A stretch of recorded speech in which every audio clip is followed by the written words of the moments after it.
யுஏயை பொறுத்தவரைக்கும் பார்த்தீங்கன்னா, வீக்கெண்டில நல்ல ஆஃபர் போடுவாங்க. எல்லா கடைகளுமே நீங்க வந்து ஒரு ஹைப்பர் மார்க்கெட்டா இருக்கட்டும், ஒரு ட்ரெஸ்ஸு கடை, எந்த கடைனாலுமே வீக்கெண்ட் ஃப்ரைடே, சாட்டர்டே, சண்டே நல்ல ஆஃபர் போடுவாங்க. 50-70% வந்து ஆஃபர் போடுவாங்க.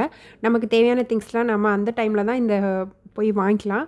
அப்படி நான் வாங்கின சில திங்ஸ் உங்களுக்கு காட்டுறேன். இது ஜஸ்ட் கிச்சன் திங்ஸ் தான். எனக்கு வந்து குக்கிங்க்கு கொஞ்சம் ஸ்டோரேஜ் ஐட்டம்க்கு தேவைப்பட்டுச்சு. இந்த மண் பானை குழம்பு சட்டி வந்து பார்த்தீங்கன்னா, 27 கிராம்ஸ் இது ஆஃபர் கிடையாது. இது வந்து ஒரிஜினல் பிரைஸ் தான்.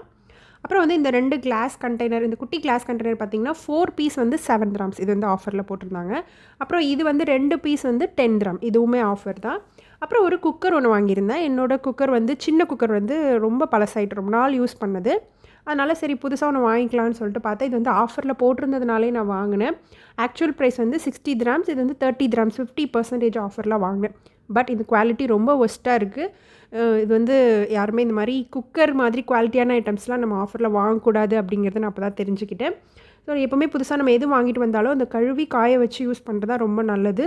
மண் பாத்திரத்த பார்த்தீங்கன்னா, நம்ம எப்பவுமே சீசனிங் பண்ணுற மாரி தண்ணீல ஊற வச்சு, அரிசி வாட்டர்ல கொதிக்க வச்சு நான் யூஸ்